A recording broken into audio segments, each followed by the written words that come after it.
Hello guys, welcome to the mental tricks. तो आज हम आप लोगों के लिए लेकर आए हैं एक बहुत ही अच्छा टॉपिक, एंटी एंजाइटी ड्रग्स। तो जैसे कि आप लोगों को पता होगा आखिर एंटी एंजाइटी क्या होता है। तो एंटी एंजाइटी जो है मतलब पहली बात तो हम करते हैं एंजाइटी। एंजाइटी क्या होता है?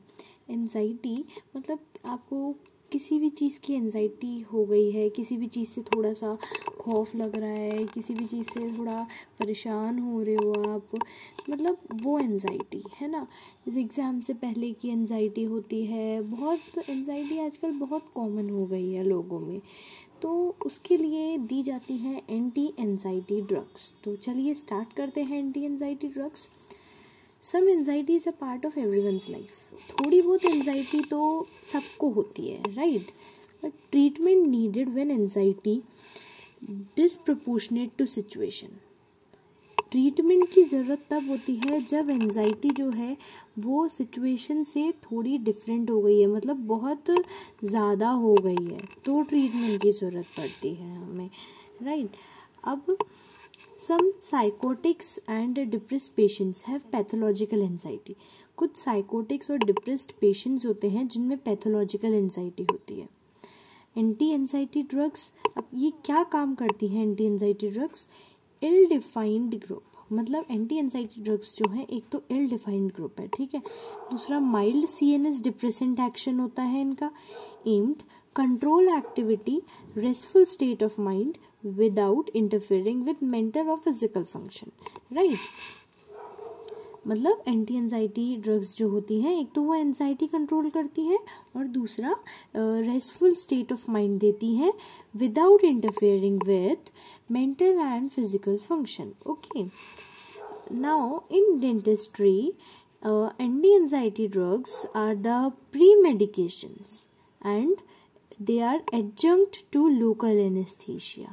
Okay, then we are upon classification of anti-anxiety drugs. For its classification I have made a mnemonic that anxiety should be blocked. Repeat, anxiety should be blocked. So from this anxiety, A, it's azapirons, S, sedative antihistamines, B, benzodiazepines, and from this B, it's beta blockers, right? So anxiety should be blocked. So now we come upon azapirons. First class is azapirons. Now azapirons include buspirone, gepirone, ispapirone. Okay, now we have to discuss about buspirone. Buspirone comes in the category of azapirons. Now buspirone does not have sedation effect and they does not cause functional impairment. They does not cause sedation and they does not cause functional impairment. Okay, now they do not bind with benzodiazepine receptor. Buspirone do not bind with benzodiazepine receptor. And buspirone does not have GABA transmission. Okay, now buspirone produces no tolerance or physical dependence. Buspirone produces no tolerance or physical dependence. Buspirone does not suppress benzodiazepine barbiturate withdrawal syndrome.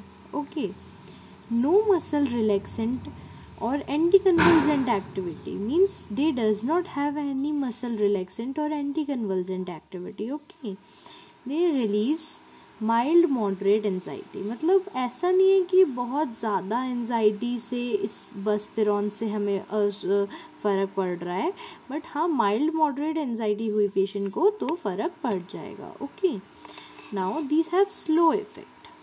Okay, now we come upon mechanism of action, right? For mechanism of action, we have like selective partial agonistic action on 5-HT1A receptor. Means buspirone का selective partial agonistic action होता है 5-HT1A receptor पर. Okay, तो पहले क्या होता है, बसपिरोन जो है स्टिमुलेट करता है presynaptic 5-HT1A autoreceptor को. Then it decreases activity of dorsal raphe serotonergic neurons. Okay, clear. अब आते हैं हम इसके साइड इफेक्ट्स पे। साइड इफेक्ट्स के लिए देखेंगे, साइड इफेक्ट्स में आ जाता है dizziness, nausea, headache, light headedness, excitement, then operating machines और ड्राइविंग कॉशन्ड। याद रखना इसके लिए कि ऑपरेटिंग मशीन्स और ड्राइविंग कॉशन्ड है इस बस्पिरोन को लेने के बाद। Okay, clear. तो अब आ जाते हैं अपन सेडेटिव एंटाहिस्टामिन्स। सेडेटिव एंटाहिस्टामिन्स में आ जाता है हाइड्रोक्सीजीन। हाइड्रोक्सीजीन इसका एग्जाम्पल है सेडेटिव एंटीहिस्टामिन्स का, ठीक है। तो इसमें आ जाता है, अब हाइड्रोक्सीजीन में क्या हो जाता है, ये एंटीहिस्टामिनिक एक्शन होता है इसका, सेडेटिव होते हैं, और जो एजापिरोन्स थे वो याद है वो नॉन सेडेटिव थे, राइट। तो ये सेडेटिव है, ये एंटी इमेटिक भी है, ये एंटी मस्करानिक भी है, ये स्पैज्मोलाइटिक भी है। Okay, they are used in reactive anxiety which is associated with autonomic symptoms. They are used in reactive anxiety which is associated with autonomic symptoms. Okay. तो गाइज यहाँ तक हमने बात करी हमारे सेडेटिव एंटाहिस्टामिन्स की। अब हम बात करते हैं बेंजोडाइजेपिन्स की, राइट। तो बेंजोडाइजेपिन्स में आ जाते हैं diazepam, oxazepam, lorazepam and chlordiazepoxide, right. तो इसके अंदर आ जाता है कि it has little effect on other body system. Okay, मतलब बेंजोडाइजेपिन्स का और दूसरे बॉडी सिस्टम पे बहुत कम इफेक्ट होता है। दूसरा, lower dependence producing liabilities, lower dependence producing liabilities. Okay, then these are safe in overdoses. Because of these features benzodiazepine is widely used. ये बहुत इंपॉर्टेंट है गाइस, बहुत इंपॉर्टेंट कि जो बेंजोडाइजेपिन्स हैं उन्हें हम ज़्यादा क्यों यूज़ करते हैं, क्योंकि एक तो इनका दूसरे बॉडी सिस्टम पे बहुत कम इफेक्ट होता है, दूसरा लोअर डिपेंडेंस प्रोड्यूसिंग लाइबिलिटीज, तीसरा ओवर डोसेज अगर हो गई है बाई चांस तो ठीक है, सेफ है, कि डेथ जैसा वो नहीं आता, ट्रीटमेंट पॉसिबल है अगर बहुत ही ज़्यादा हो गई है तो, राइट। तो because of this feature benzodiazepine is widely used. Now few benzodiazepines जो हैं वो स्लो है, प्रोलॉन्ग्ड एक्शन होता है उनका, and relieves anxiety at low doses. Okay, few potent benzodiazepine होते हैं कुछ, जैसे डायजेपाम, क्लोनाजेपाम, ये इंट्रामस्कुलरली देते हैं, can be used in treatment of acute psychotic and manic patients. कुछ पोटेंट बेंजोडाइजेपिन ऐसे भी होते हैं जैसे डायजेपाम, क्लोनाजेपाम, जो कि एक्यूट साइकोटिक और मैनिक पेशेंट्स में भी काम आ जाते हैं, राइट। अब आ जाता है हमारे पास very high dose of benzodiazepine, कि बेंजोडाइजेपिन की बहुत ही ज़्यादा हाई डोज अगर हो गई है तो दे induce sleep, empire performance of patients.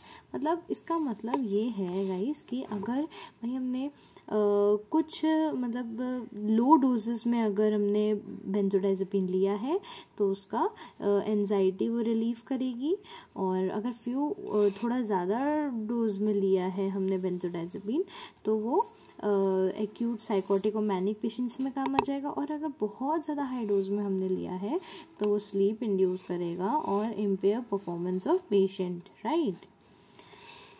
अब आ जाता है हम इसके एडवर्स इफेक्ट्स पे। एडवर्स इफेक्ट्स में क्या आ जाता है guys, sedation, light headedness, psychomotor and cognitive impairment, vertigo, confusion और increase appetite, weight gain, altered sexual function and mental dependence। Okay, तो इसी के संग हम बेंजोडाइजेपिन ख़त्म करते हैं, बेंजोडाइजेपिन वाली क्लास। अब आ जाता है हमारे पास बीटा ब्लॉकर्स। बीटा ब्लॉकर्स मतलब इसके एग्जाम्पल हम लेके चल रहे हैं प्रोपेनोलॉल का। तो इसमें हम क्या पढ़ेंगे कि ये बीटा ब्लॉकर्स जो होते हैं वो सिंपैथेटिक एक्टिविटी को कम करते हैं, राइट। अब sympathetic over activity of anxiety की वजह से होता क्या है, मतलब सिंपैथेटिक एक्टिविटी को कम करना है, पर एक बार के लिए हम बताते हैं कि सिंपैथेटिक एक्टिविटी में क्या क्या होता है। तो इसमें आ जाता है पाल्पिटेशन हो जाती है, पेशेंट को बीपी हाई हो जाता है, पेशेंट की बॉडी शेक करने लग जाती है, ट्रेमर आते हैं और जीआई हरिंग हो जाता है, ठीक है। तो ये सब सिंपैथेटिक चेंजेस है। अब जो प्रोपेनोलॉल है वो सिंपैथेटिक चेंजेस को कम कर, तो अब कम कर रहा है तो क्या होता है, beta blocker reduce the sympathetic over activity of anxiety, right. Now propranolol and other beta blockers cut viscous cycle of anxiety. which provide symptomatic relief. Okay, now beta blockers are valuable in acutely stressful situation like exams, unaccommodated public appearance.